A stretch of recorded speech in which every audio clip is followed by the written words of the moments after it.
Bonjour Zoubida, donc nous sommes au Palais du Luxembourg, au siège du Sénat, et donc je vais vous présenter le palais, vous expliquer les origines de ce palais. Alors ce palais, tout d'abord, on le doit à Marie de Médicis, qui est le personnage clé dans les débuts du Palais du Luxembourg. Donc, qui est Marie de Médicis? C'est la deuxième femme d'Henri IV, qui épouse Henri IV en 1600. Alors à l'époque, le royaume de France est très endetté. Marie de Médicis est une femme très riche puisqu'elle est la fille d'un très riche banquier de Florence. Et c'est pour ces raisons que Henri IV l'épouse, ce qui lui vaudra pendant de nombreuses années le surnom de la grosse banquière. Donc elle arrive en 1600 et à cette époque-là, la famille royale vit au Louvre. Et dès le début, le Louvre ne plaira pas à Marie de Médicis, puisqu'elle a grandi au Palais Pitti à Florence, un palais somptueux pour l'époque, très moderne. On est en pleine Renaissance en Italie, et vraiment un palais luxueux. Quand elle arrive au Louvre, elle trouve ça médiéval, moyenâgeux, donc le palais du Louvre ne lui plaira pas du tout. Et à partir de là, son rêve sera de se faire construire un autre palais. Alors elle ne va pas le faire tout de suite, il va se passer une dizaine d'années. En 1610, Henri IV est assassiné. Donc Marie de Médicis devient régente et à partir de là, elle a tous les pouvoirs et elle a aussi beaucoup d'argent. Elle va entreprendre la construction de son palais. Alors son idée première, c'était de se faire construire une copie du palais Pitti. Donc elle envoie un architecte à Florence, l'architecte Metteso, récupérer les plans du palais Pitti. Puis finalement, elle donnera son accord à Salomon de Brosse, architecte des bâtiments du roi à l'époque. Alors il est de l'autre côté là-bas, à l'entrée de l'escalier d'honneur en statue, à côté de Sully, ministre des Finances d'Henri IV. On voit la statue de Salomon de Brosse, donc, qui est l'architecte du palais. Alors là, la construction va débuter en 1615 et va s'achever vers 1630, donc une quinzaine d'années. Alors elle a choisi cet endroit, puisque à l'époque ici, on est là aujourd'hui on est en plein Paris, hein, mais à l'époque Paris est très petit. Donc ici, on est à la campagne et on est aux portes de Paris.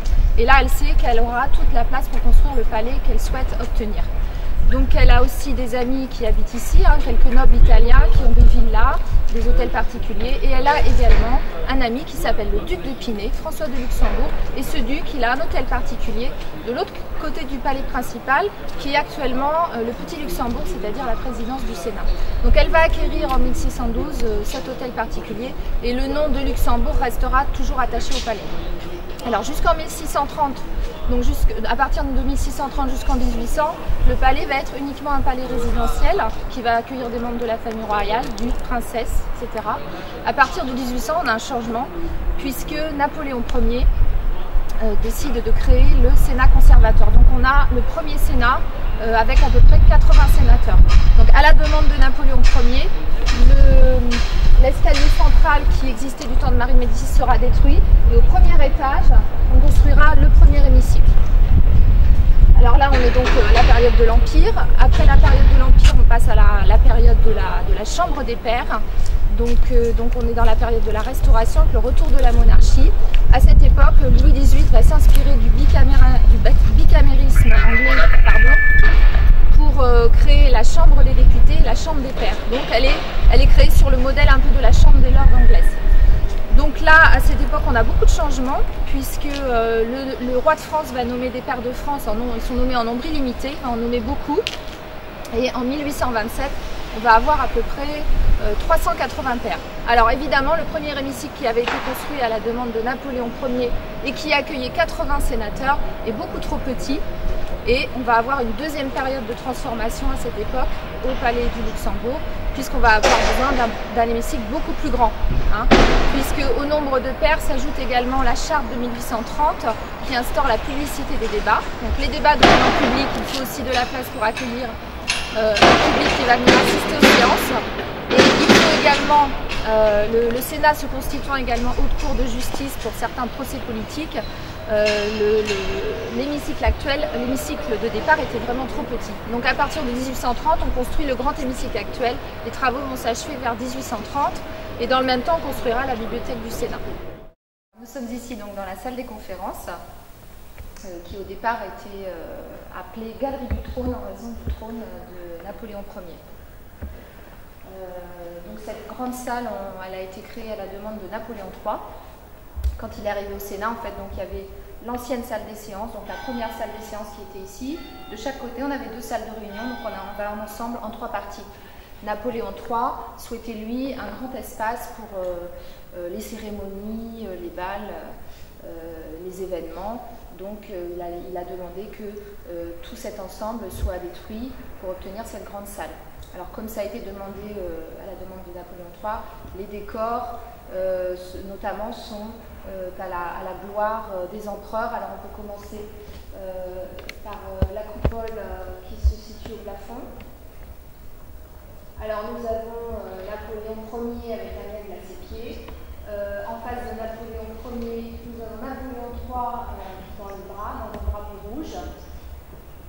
Et puis on a le 3e Napoléon, donc Napoléon II, dit l'Aiglon, roi de Rome, donc il est au pied de la statue dans un couffin. Alors il est très souvent représenté sous les traits d'un bébé ou d'un enfant.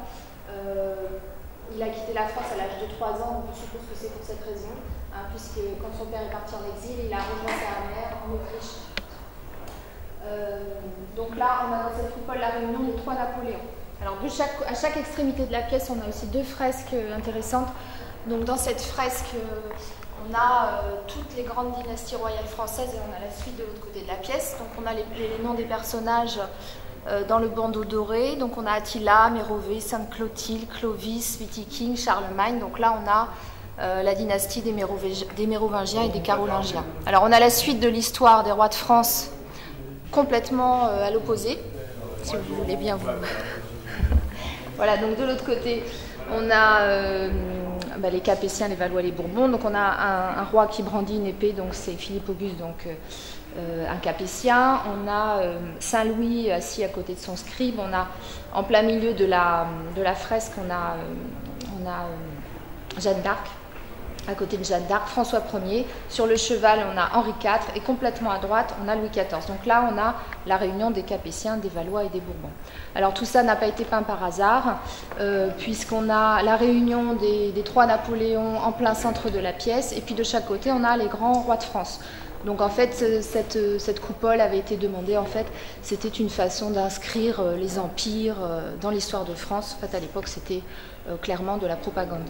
Alors dans cette pièce, on a également 2 peintures intéressantes, puisqu'à l'époque de Napoléon III, on est en France en pleine révolution industrielle, et on a 2 peintures qui se font face, qui représentent les grandes découvertes de l'époque. Alors notamment, on a une allégorie de ce côté-ci, avec une femme ailée assise sur un wagon, alors ça représente le développement du rail à l'époque.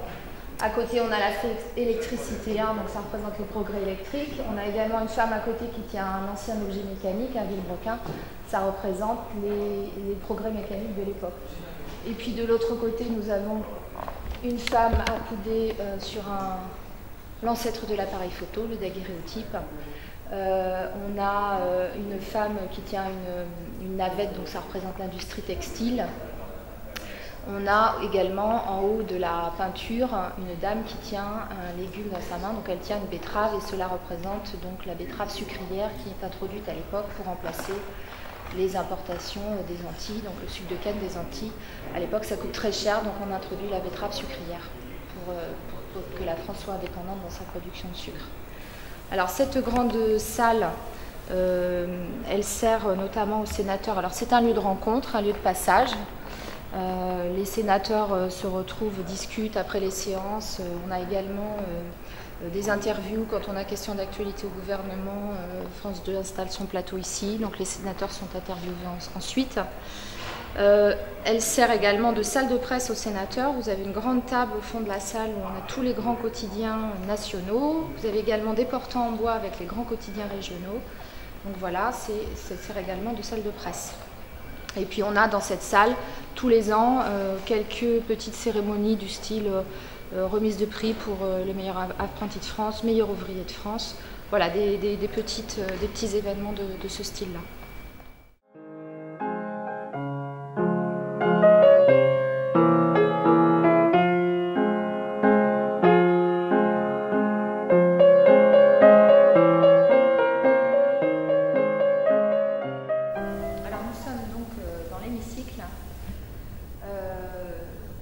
La salle des séances. Donc, en ce qui concerne la répartition au niveau des groupes politiques, alors tout en haut vous avez le fauteuil du président. Alors ce n'est pas forcément M. Bell, le président du Sénat, qui préside la séance, ça peut être un des 8 vice-présidents. Donc à la droite, c'est comme à l'Assemblée nationale, à la droite du président, donc il y a le parti de droite, donc là on a l'UMP, 132 sénateurs.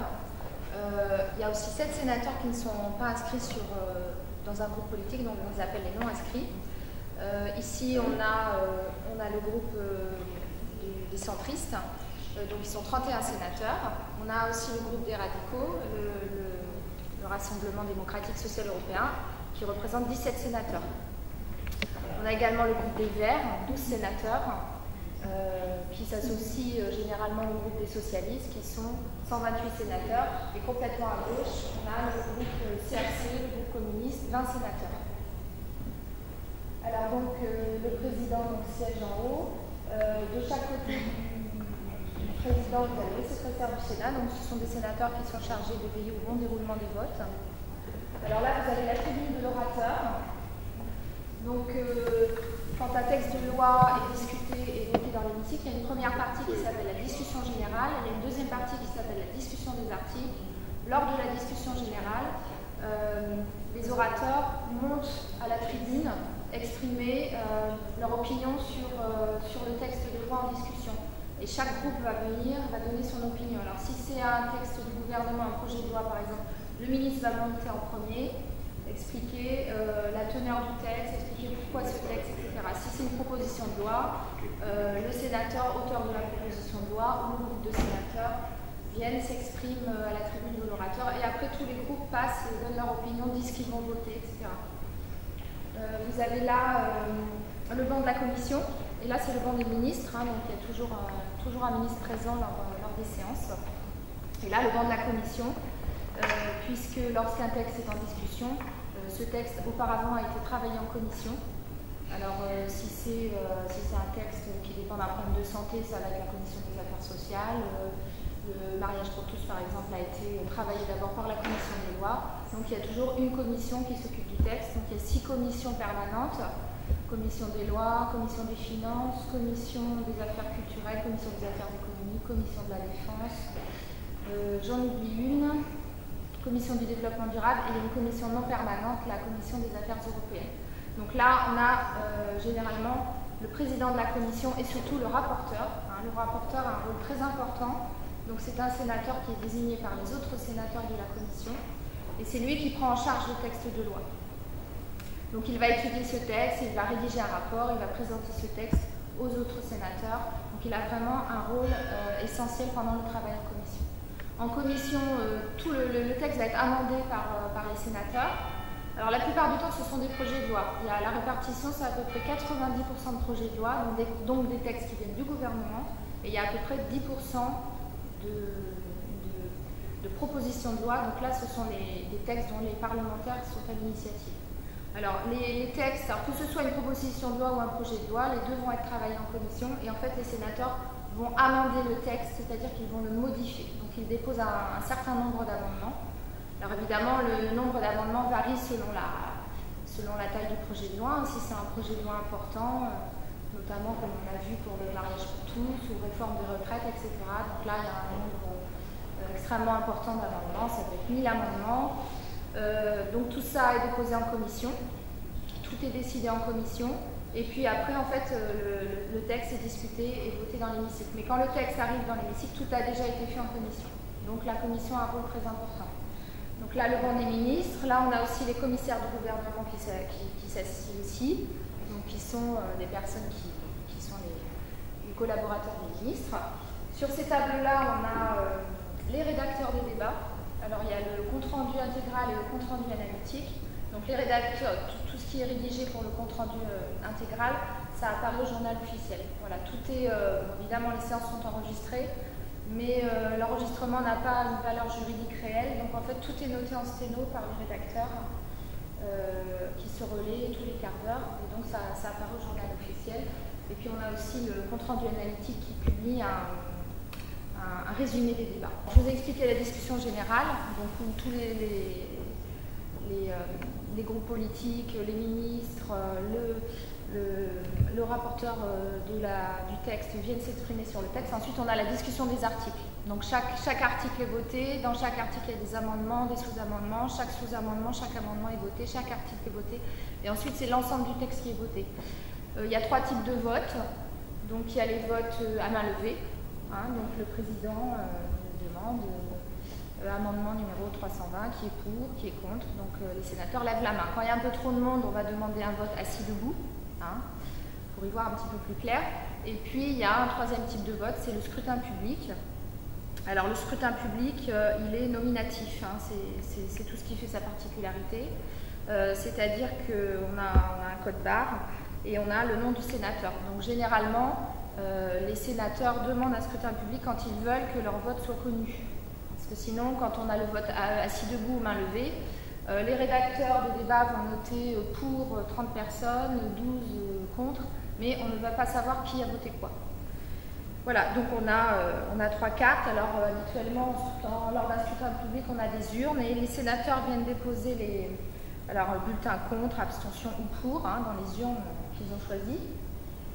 Ensuite, donc, ces bulletins seront pesés, puisque chaque bulletin pèse à peu près 1 gramme. Donc on saura quel est le vote qui l'emporte juste en pesant les petites cartes.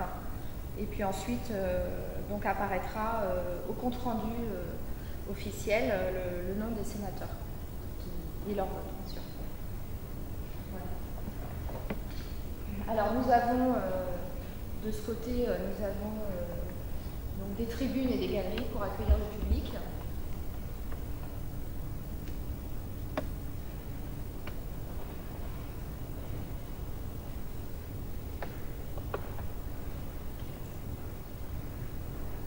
Voilà, donc alors là, comme vous pouvez le constater, c'est vide.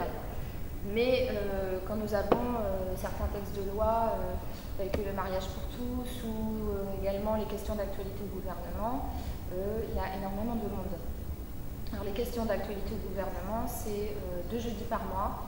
Et puis aussi, on a également une série de questions orales tous les mardis matins, puisque les sénateurs, le travail des sénateurs se divise en 2 grands pôles. Donc il y a le travail du vote de la loi, les textes de loi et également le contrôle de l'action du gouvernement. Donc les questions d'actualité au gouvernement et les questions orales font partie de ce pôle du contrôle de l'action du gouvernement. Au niveau des décors de l'hémicycle, nous avons en face de nous 7 grandes statues qui sont les statues qui rendent hommage à 2 grands hommes, tels que Turgot, qui était le ministre des Finances de Louis XVI. On a aussi D'Aguesseau, qui était un magistrat, qui a amélioré la législation. On a Michel de l'Hôpital, qui était garde des Sceaux sous Catherine de Médicis, qui a défendu une politique de tolérance envers les protestants. On a le ministre Colbert, donc le ministre des Finances de Louis XIV, donc qui a assaini les finances, qui a développé les manufactures dans le royaume, qui a engagé toute une procédure de codification de la législation en créant des ordonnances. Il a ainsi clarifié le droit commercial, le droit civil, le droit criminel. Mathieu Mollet était un président du Parlement, il est également devenu chancelier de France, donc ministre de la Justice en 1717. Là on a Malesherbes. Alors Malesherbes, il a été ministre de Louis XVI en 1788 et 1789. Il a défendu Louis XVI à son procès, il a été l'avocat de Louis XVI et il a également été guillotiné en 1794. On a Portalis. Alors Portalis, c'est très important ici puisque Portalis a pris une part active à la rédaction du Code civil, ou dit Code Napoléon. De chaque côté, nous avons dans les niches, nous avons la statue de Saint-Louis et de l'autre nous avons la statue de Charlemagne.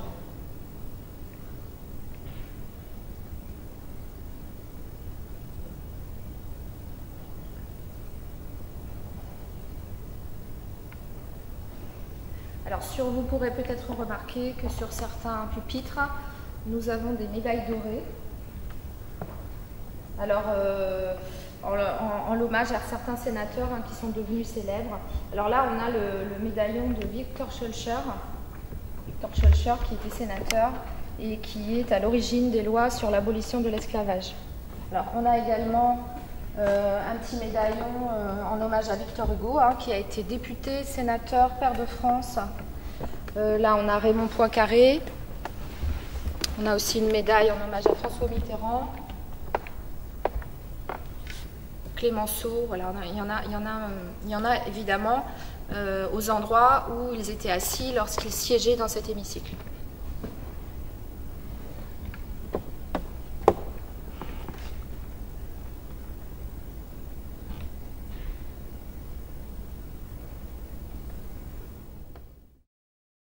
Alors, nous sommes donc dans la bibliothèque du Sénat. Alors, la bibliothèque a été construite en même temps que l'hémicycle, donc à partir de 1830, et des travaux qui ont pris à peu près 6 ans.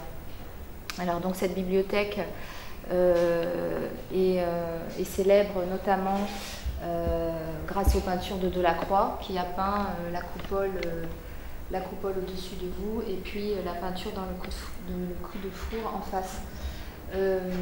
Donc Delacroix en fait était un grand admirateur du poète italien Dante, et donc dans cette coupole en fait il s'est inspiré du 4e chant de l'Enfer de Dante dans la Divine Comédie, et il a représenté dans cette coupole les grands hommes de l'Antiquité gréco-romaine qui errent dans les limbes puisqu'ils sont nés avant le Christ, donc ils n'ont pas reçu la grâce du baptême, donc ils ne sont ni au paradis ni en enfer, ils errent dans les limbes. Alors on voit de ce côté en fait Dante qui a une robe rouge à côté de Virgile, donc c'est Virgile qui introduit Dante à Homère, donc Homère en face avec le bâton de berger, donc là on a Homère, Ovide, Horace.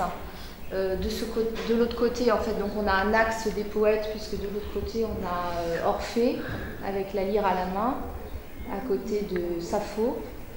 On a également un autre axe, donc l'axe des Grecs et des Romains.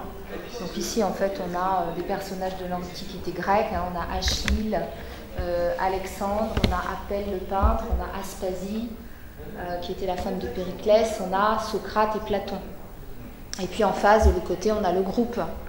Si on se place de ce côté, on a le groupe des Romains avec, dans le fond, avec la couronne de laurier, César, on a Cicéron, on a Portia, Caton d'Utique, voilà, pour ce groupe des Grecs et des Romains.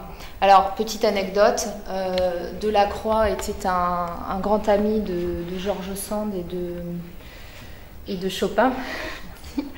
Et donc, il a représenté, il a donné les traits de Chopin à Dante.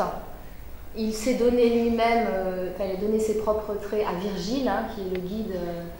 Qui guide Dante dans la Divine Comédie, et il a également donné les traits de George Sand à Aspasie, donc c'est la femme en robe blanche, qui était la femme de Périclès. Alors il a peint aussi les 4 médaillons qui sont là, et il a également peint donc ce cul de four où on voit Alexandre le Grand là assis sur un trône. Donc c'est une scène qui se passe après la bataille d'Arbel contre les Perses, donc contre les armées de Darius. Et donc dans les dépouilles des armées de Darius, Alexandre le Grand donc, récupère un magnifique coffre d'or, et dans ce coffre en or, il fait enfermer les poèmes d'Homère, l'Iliade et l'Odyssée. Donc en fait, c'est au lieu de faire enfermer comme on le fait habituellement après des batailles, des richesses, de l'or, des lutins, il fait enfermer dans ce coffre donc un génie de la civilisation humaine. C'est pour montrer en fait la supériorité du savoir humain, des connaissances, de la littérature sur les richesses matérielles. Donc évidemment, dans une bibliothèque, cela prend tout son sens. Donc dans cette bibliothèque, on a, alors évidemment le rôle de cette bibliothèque, c'est de mettre à la disposition des sénateurs et des législateurs tout un ensemble de documentation, de livres, d'ouvrages, de droit, d'économie, l'ouvrage institutionnel, mais bon, il y a aussi d'autres documents. Et puis c'est également de conserver tout un fonds ancien, alors qui date notamment de la période de la Chambre des Pairs, puisque c'est à partir de ce moment-là que la bibliothèque commence à se développer avec des demandes de Chambre des Pairs, des commandes. Et donc il y a tout ça qui est conservé. Alors de ce côté, sur ma gauche, nous avons un meuble intéressant puisqu'il s'agit d'un meuble qui a été commandé au célèbre sculpteur Morel. Et en fait, ce meuble en bois a été sculpté pour accueillir les documents de la description de l'Égypte. Alors quand Napoléon Ier est parti en campagne d'Égypte, il a emmené avec lui toute une équipe de scientifiques et d'artistes. Alors il y avait des gens célèbres dans cette équipe. Il y avait par exemple le mathématicien Monge, le physicien Berthollet, vivant de nom. Donc quand ils sont revenus de la campagne d'Égypte, Napoléon leur a demandé de décrire dans des ouvrages toutes les découvertes qui avaient été faites pendant cette campagne d'Égypte. Donc l'édition va commencer après 1802, mais ça prendra une trentaine d'années. Donc ce meuble avait été sculpté pour accueillir ces ouvrages. Alors là, ce sont des ouvrages factices, puisque les ouvrages originaux sont conservés dans des pièces spéciales, à une température spéciale. C'est là où on conserve tous les livres anciens. Nous avons également 3 incunables dans la bibliothèque du Sénat, qui sont les premiers ouvrages qui ont été imprimés, donc après l'invention de l'imprimerie par Gutenberg.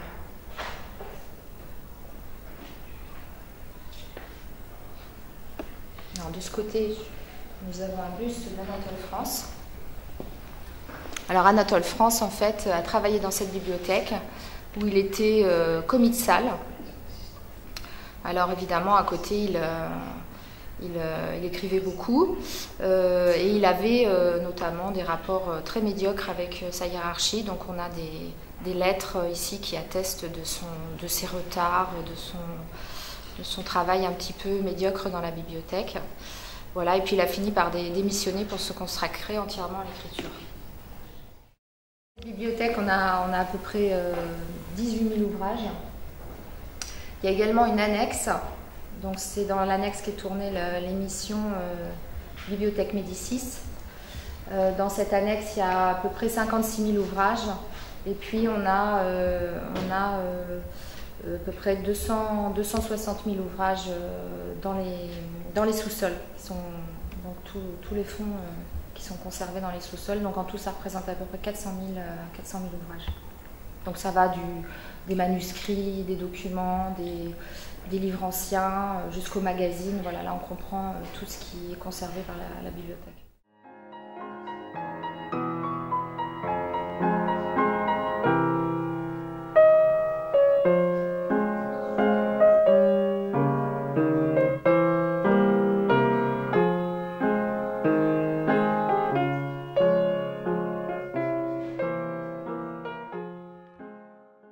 Alors, nous arrivons à l'escalier d'honneur. Alors cet escalier en fait a été construit à partir de 1800, puisque je vous expliquais en début de visite que l'escalier central avait été détruit. Alors l'escalier du temps de Marie de Médicis a été détruit pour installer le premier hémicycle. Donc il n'y avait plus d'escalier central pour monter au premier étage. Donc c'est pour ça que cet escalier a une position inhabituelle dans les palais, évidemment. Un escalier au centre, là il est dans l'aile ouest. Mais il fallait un autre escalier pour remplacer le précédent. Donc il a été construit à partir de 1800. À l'époque de Marie de Médicis, ici on avait une grande galerie. Et dans cette galerie, il y avait des tableaux qui ont été peints par Rubens, puisque Rubens était le peintre favori de Marie de Médicis. Et elle lui avait commandé toute une série de tableaux représentant des moments importants de sa vie. Par exemple, on y voit la naissance du premier dauphin, l'arrivée en France, le couronnement, le mariage avec Henri IV. Alors tous ces tableaux actuellement sont au Louvre à la galerie Médicis. Alors il y avait également une série de tableaux qui avaient été commandés, qui devaient représenter des grands moments de la vie d'Henri IV. Finalement, Marie Médicis s'est embrouillée avec Rubens, ces tableaux n'ont jamais vu le jour. Alors j'attire juste votre attention sur la voûte, qui est l'œuvre de Chalgrin. Donc Chalgrin, sous le Premier Empire, a dessiné plusieurs monuments, notamment l'Arc de Triomphe. Donc vous retrouvez les mêmes caissons à rosaces sous l'Arc de Triomphe.